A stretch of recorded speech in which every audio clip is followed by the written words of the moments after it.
અને ગ્રામ જીવનને કવિતાનો વિષય બનાવનાર કવિ દામોદર ખુશાલદાસ બોટાડકરનો જન્મ સૌરાષ્ટ્રના બોટાદમાં થયો હતો. તેમણે માત્ર 6 ધોરણ સુધીનો અભ્યાસ કરેલો. આ કવિ સંસ્કૃત ભાષા સાહિત્યના પણ સારા અભ્યાસી હતા. તેમનું પ્રદાન મુખ્યત્વે કવિતા ક્ષેત્રે રહ્યું છે. તેમના મહત્વના કાવ્ય સંગ્રહોમાં સ્ત્રોતસ્વિની, નિઝરિણી, રાસતરંગિણી અને શૈવલિનીનો સમાવેશ થાય છે. ગૃહજીવનના ભાવોને સુંદર રીતે કવિતામાં વ્યક્ત કરનાર આ કવિએ પ્રકૃતિ અને ગ્રામ જીવનને પણ સુચારુ પદાવલીમાં ઢાળ્યા છે. તેમણે રાસ પ્રકારની રચનાઓ પણ આપી છે. આ એક ખંડકાવ્ય છે.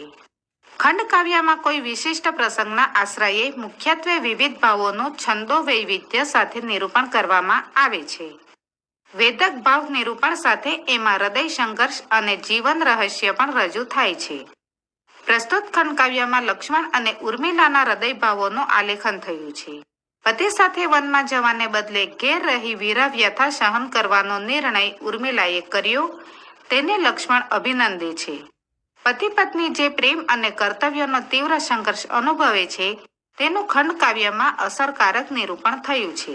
વિવિધ ભાવ સંવેદનો સાથે છંદોનું વૈવિધ્ય પણ કવિએ આ રચનામાં સારું એવું પ્રગટ કરી આપ્યું છે. પ્રકરણ 11 ઉર્મિલા. મંદાક્રાંતા શોકાવેશે હૃદય ભરતી, કંપતી ભીતિઓથી ને ચિંતાથી જ્વલિત બનતી, સંભ્રમે વ્યગ્ર થાતી, વારે વારે સ્વર સમજવા દૂર કંઈ કાન દેતી, ઊભી બાળા વિવશ બનીને બારીએ બહાવરી શી. આ પંક્તિમાં કહેવામાં આવ્યું છે કે શોકાવેશથી હૃદય ભરતી, અનેક ભયથી કંપતી ને ચિંતાઓથી પ્રજ્વલિત, ગભરાટથી વ્યાકુળ થતી, વારંવાર દૂરથી આવતા અવાજને સાંભળવા કાન માંડતી, બારી પાસે બેબાકડી બનીને બાળા લાચાર ઊભી છે. અનુષ્ટુપ ધનુર્બાણ ગ્રહી હાથે ને વાઘા વનના સજી, દૂરથી આવતો દેખે વહલાને કંઈક વેગથી, ચીરાયું ચિત્ત ઓચિંતું વજ્રપાત થયો શિરે, ધડતી સહસા ઊભી સંકષ્ટે ગ્રહી દ્વારને. આ પંક્તિમાં કહેવામાં આવ્યું છે કે હાથમાં ધનુર્બાણ ધારણ કરી અને અંગે વનના વસ્ત્રો પહેરી કંઈક વેગથી આવતા વહાલાને દૂરથી જુએ છે. અચાનક હૃદયને આઘાત લાગ્યો, મસ્તકમાં વજ્રપાત થયો. એ જોઈ અચાનક જમીન પર ઢળી પડી. પછી મહા મુશ્કેલીથી એ દરવાજો પકડીને ઊભી રહે છે. હજારો વર્ષમાં તર્કો અંતરે ઉદ્ભવી રહ્યા, તોય વેર્ય ધરી ઊભી સ્વામીને સન્મુખી થવા. કૃતાપરાધો શો આવી ઊભો દિન મુખે પતિ, સંબોધી સ્નેહના શબ્દો વદે ધીમે વિવેકથી. આ પંક્તિમાં કહેવામાં આવ્યું છે કે હજારો વર્ષમાં વિચારો મનમાં આવવા લાગ્યા, તો પણ ધીરજ રાખીને સ્વામીને મળવા ઊભી રહી. અપરાધ કર્યો હોય એમ દિન મુખે પતિ આવીને ઊભો રહ્યો. સ્નેહના શબ્દોથી સંબોધીને ધીમેથી વિવેકથી બોલે છે. શાર્દુલ વિક્રીડિત વહાલી જાય રઘુપતિ વન વિશે, સીતા જતા સંગમાં તેના સેવન કાજ સંગ વસવા માટે જવું સર્વથા. વેઠે એ વનવાસના વિકટ હા કષ્ટો શરીરે અતિ, ને હું મહેલ વિશે વસું સુખ થકી, એ યોગ્ય ભાષે નહીં. આ પંક્તિમાં કહેવામાં આવ્યું છે કે વહાલી રઘુપતિ વનમાં જાય છે, સીતા પણ સાથે જાય છે. તેમની સેવા કરવા માટે મારે કોઈ પણ પ્રકારે તેમની સાથે જવું જોઈએ. તેઓ વિકટ વનવાસ દરમિયાન શરીરે અનેક કષ્ટો સહન કરે અને હું મહેલમાં સુખેથી રહું એ મને યોગ્ય લાગતું નથી. આવ્યો સંમતિ યાચવા તુજ તણી ધર્મએ કાર્યે પ્રિયે, માને યોગ્ય વિચાર અંતર તણો દેજે અનુજ્ઞા મને. ના તારો અપરાધ આમ ત્યજવા જેવો લગારે થયો, બંધુ ધર્મ બજાવતા દઉં તને અન્યાય આજે અહો. આ પંક્તિમાં કહેવામાં આવ્યું છે કે પ્રિયે, આ ધર્મના કામમાં તારી સંમતિ લેવા આવ્યો છું.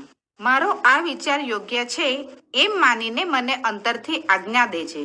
આમ તારો ત્યાગ કરવા જેવો તારો અપરાધ સહેજે થયો નથી. અહો, કેવળ બંધુ ધર્મ બચાવવા જતા તને અન્યાય કરી રહ્યો છું.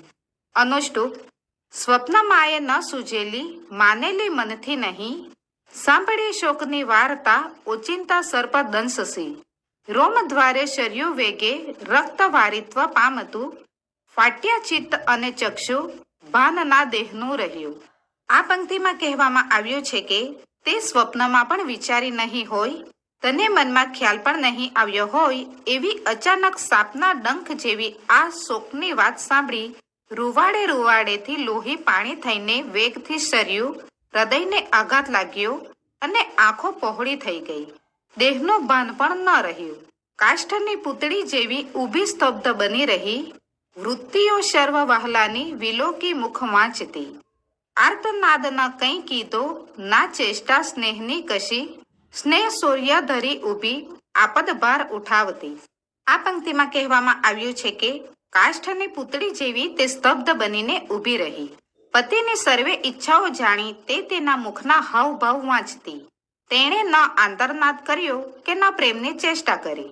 આપત્તિનો ભાર ઉઠાવતી તે સ્નેહ અને શૌર્ય ધરી ઊભી રહી. સ્નેહ ગર્વ નથી જેને, સ્નેહ શોક ન એ ધરે. તૂટતા આભને ઝીલી લેવાની શક્તિ એ ઉરે. હજારો બાણને ઝીલે વીર જેમ વપુ વડે. એ ક્રમે ઝીલતી ઊભી દ્વિપદ વજ્ર પ્રહારને. રૂપ્ય ઘંટા અહો વાગી, ઉઘડ્યું મુખ આખરે. સ્નેહના સૂત્રો સા શબ્દો મંદ મંદ સરી પડે. આ પંક્તિમાં કહેવામાં આવ્યું છે કે જેને સ્નેહનો ગર્વ નથી તે સ્નેહનો શોક દર્શાવે નહીં. તેના હૃદયમાં અતિ મુશ્કેલી ભરી પરિસ્થિતિને સહન કરવાની શક્તિ છે. હજારો બાળને જેમ વીર પોતાના શરીર પર ઝીલે એ રીતે તે વિપત્તિ રૂપી પ્રહારને ઝીલતી ઊભી. અહો રજતનો ઘંટ વાગતા અંતે મોં ખુલ્યું. સ્નેહના મંત્ર જેવા શબ્દો ધીમે ધીમે સરી પડે. શાર્દુલ વિક્રીદિત. વહાલા ધર્મ વિચારીને અનુજનો ઈચ્છો અરણ્યે જવા. સી રીતે અવરોધ થાય મુજથી સત્કાર્યને સેવતા. ઉકેલ્યો દુઃખ આપના હૃદયનું તેમાં ન વૃદ્ધિ કરું. કહેવાનું કંઈ ઉદ્ભવે ઉર વિશે તોય કશું ના કહું. આ પંક્તિમાં કહેવામાં આવ્યું છે કે વહાલા, અનુજનો ધર્મ સમજી વનમાં જવા ઈચ્છો ત્યારે સત્કાર્ય કરવા મારાથી તમને શી રીતે રોકાય. આપના હૃદયના દુઃખનો ઈલાજ એમાં હોય તો તેમાં હું વધારો નહીં કરું.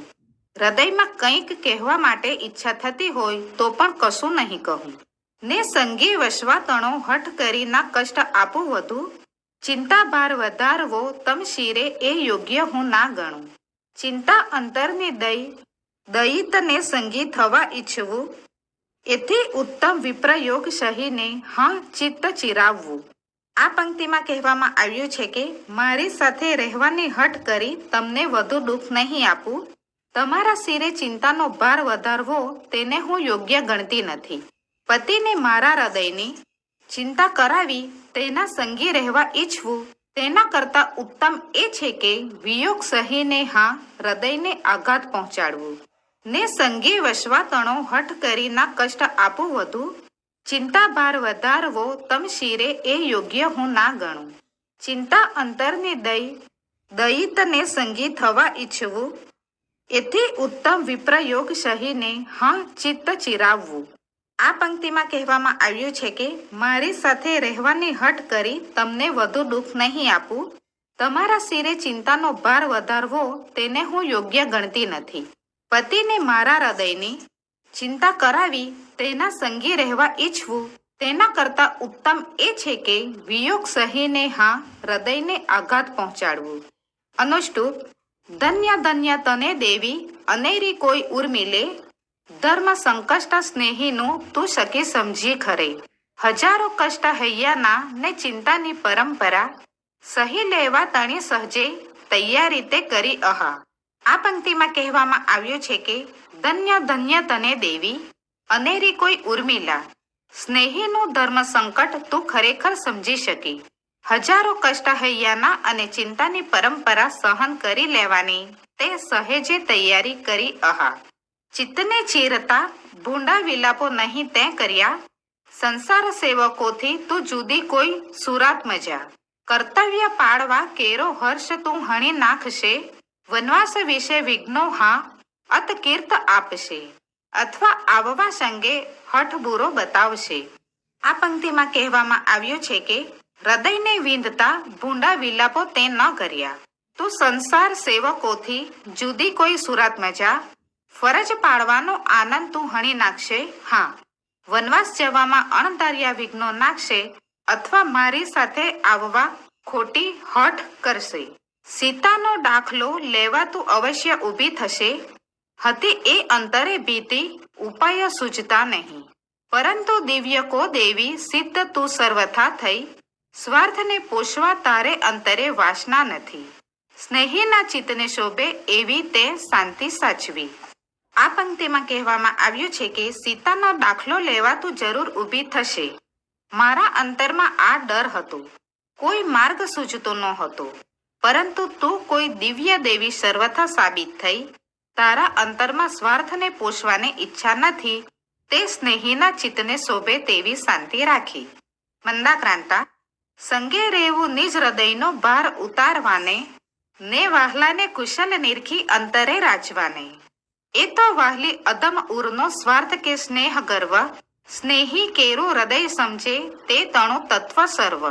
આ પંક્તિમાં કહેવામાં આવ્યું છે કે પોતાના હૃદયનો ભાર ઉતારવા કરવા સાથે રહેવું અને વહાલાને કુશલ જોઈ મનમાં આનંદ પામવો એ તો વાહલી અદમ હૃદયનો સ્વાર્થ કે સ્નેહ વર્ગ.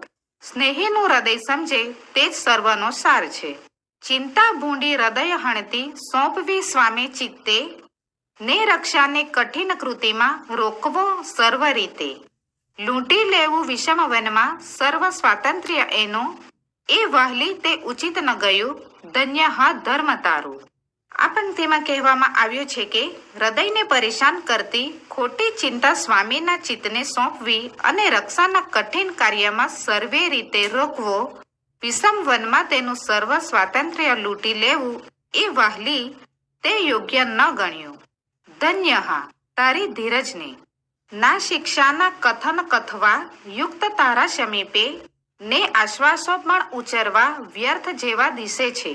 ઉત્પાતોને તુજ હૃદયનો કંપ દેખી શકું છું, તોય તારી ધ્રુતિ નિરખતા સ્વાસ્થ્ય સેવી શકું છું.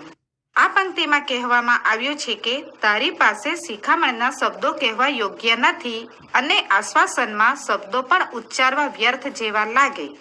તારા હૃદયમાં થતા ઉત્પાત અને કંપન હું જોઈ શકું છું, તો પણ તારી ધીરજ જોતા હું સ્વસ્થ રહી શકું છું. અનુશ્રુત. પતિએ પીઠ કીધી ને દયિતા દેખતી રહી, અંતે હાય કહી બાળા મૂર્છિતા ભૂતલે પડી. આ પંક્તિમાં કહેવામાં આવ્યું છે કે પતિએ પીઠ ફેરવી અને ઉર્મિલા જોતી રહી. અંતે હાય કહીને બાળા મૂર્છા ખાઈને જમીન પર ઢળી પડી.